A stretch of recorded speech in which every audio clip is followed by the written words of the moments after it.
Hey, good morning. How you doing? Listen, come live. I want to share with you about this devastation in the Delta. That's right. If there's ever time we need to talk about keep on pushing, now is the time. So let me share with you what's going on in the Mississippi Delta. There's so many things that's happening, so many things that are moving in this world.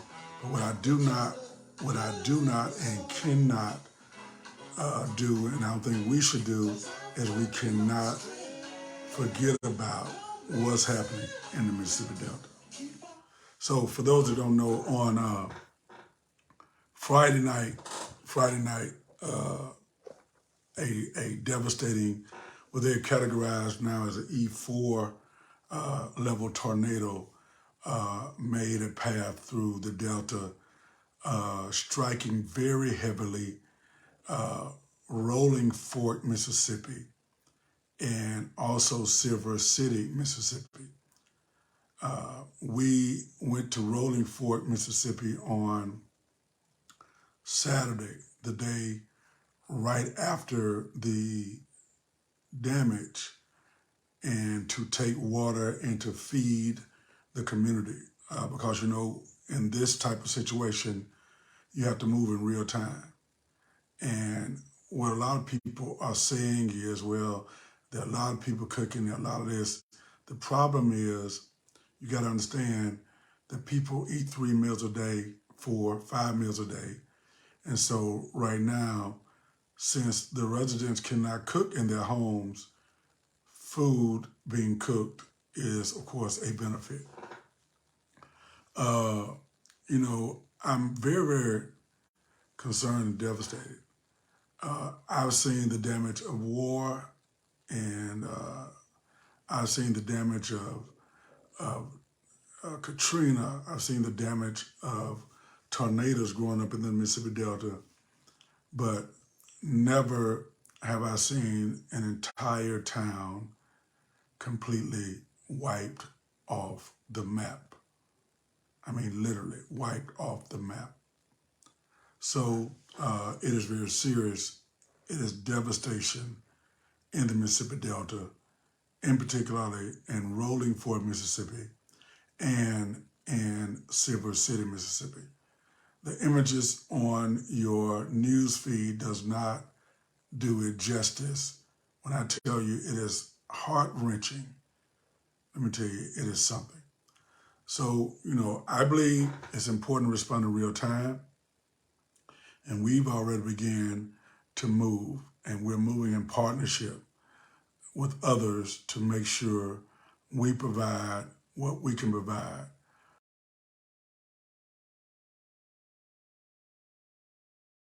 Working with local leadership, local pastors, and others to help make that happen.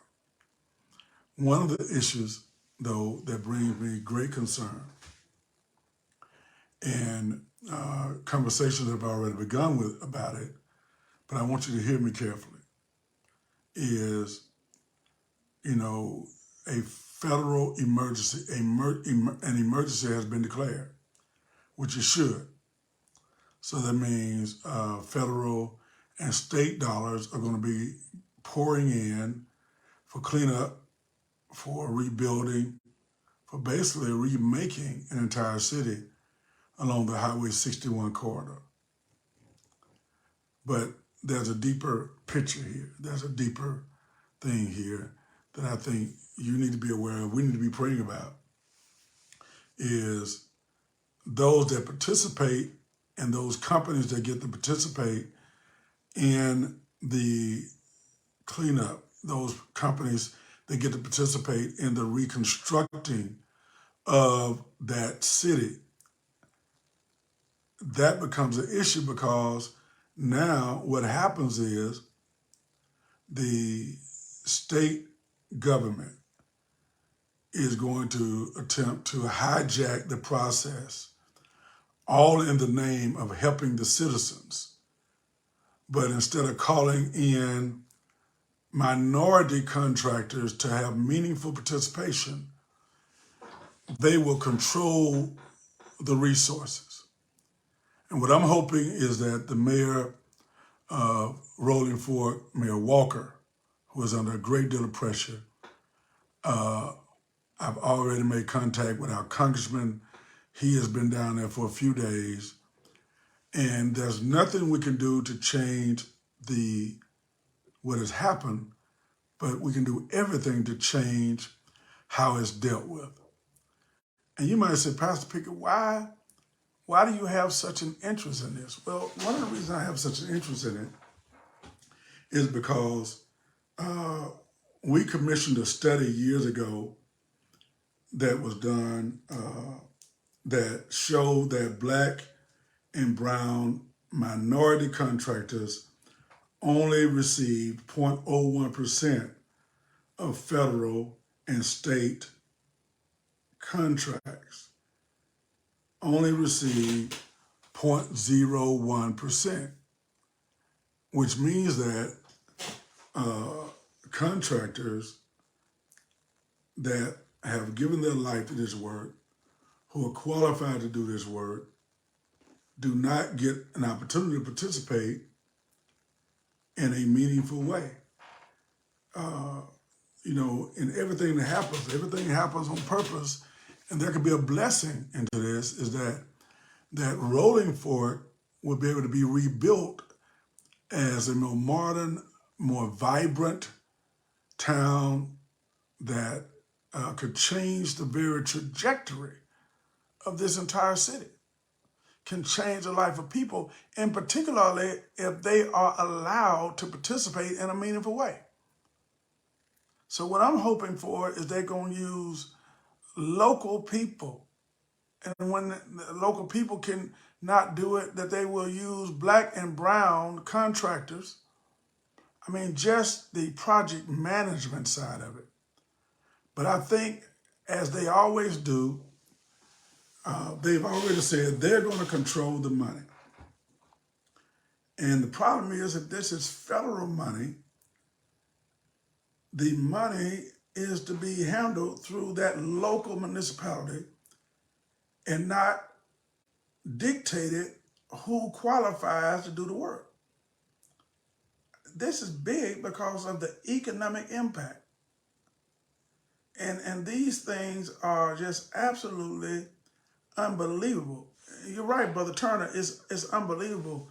Sir, these are the kind of things that are done systematically, and now some white contractors, some big contractors are going to further and deepen their pockets, who turn and support the establishment of Tate Reeves and others.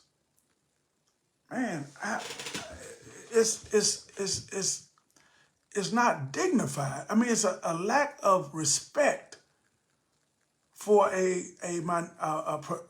predominantly Black town, that they would not make sure that they participate in a meaningful way.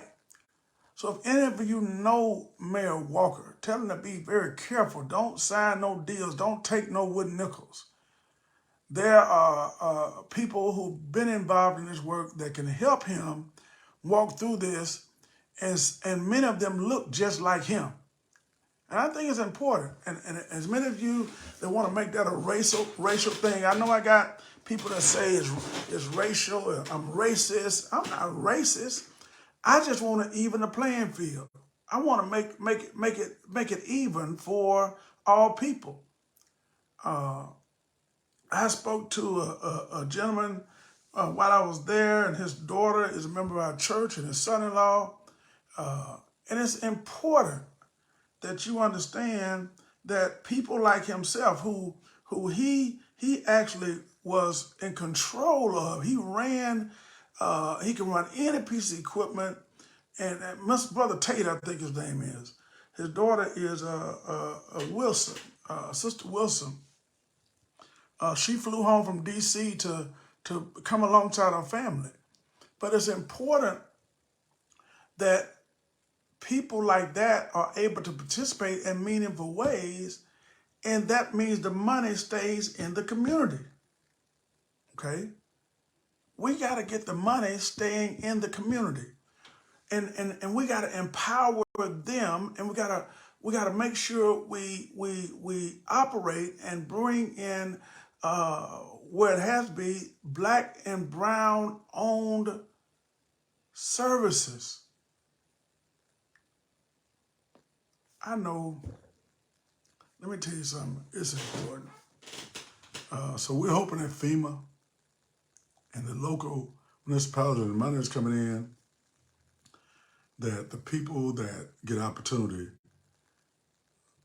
are black and brown people. And I think it's critical, okay? And those companies have the resources, they have the ability to come in and start working right away. They don't have to get a drawdown from FEMA, right? They can work and sustain themselves until all that red tape is done. And it's important that those of you that are watching, that there are black and brown owned companies that have that kind of financial backing and ability to be able to do that. They can actually serve as the prime on rebuilding this black and brown town. We can set a precedence in this state of Mississippi. And some of the worst injustices ever recorded were done in the same region of Mississippi, in the Mississippi Delta. This is a time that I'm hoping Governor Tate Reeves and his group will work to make sure the people of that town and those that look like them around this state and elsewhere will be the primes on these projects. That's what I'm hoping for, and that's what I'm believing for. So I wanted to share with you the devastation in the Delta is very real. I've never seen devastation like that in my life, and we are preparing to take more supplies up to Silver City, and you can help us. We're working under the banner and working along with others to make sure we get this done, okay? So thank you very much for tuning in. I just want to share that with you.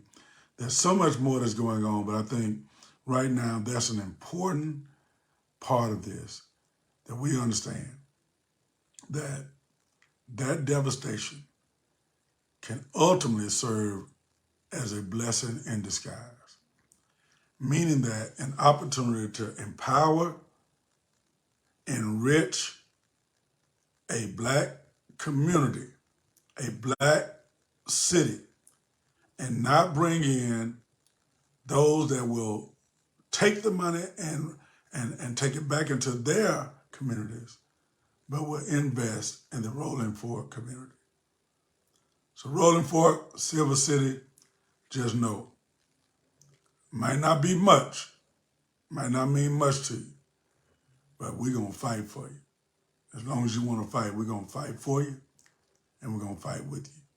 But at the end of the day, out of this type of pain got to come joy. And the joy is having a serious economic impact on the citizens of Rolling Fork and other black and brown people. All right? God bless you. You know, later today, later this week, we're going to talk more about what's happening with the garbage contract and other things.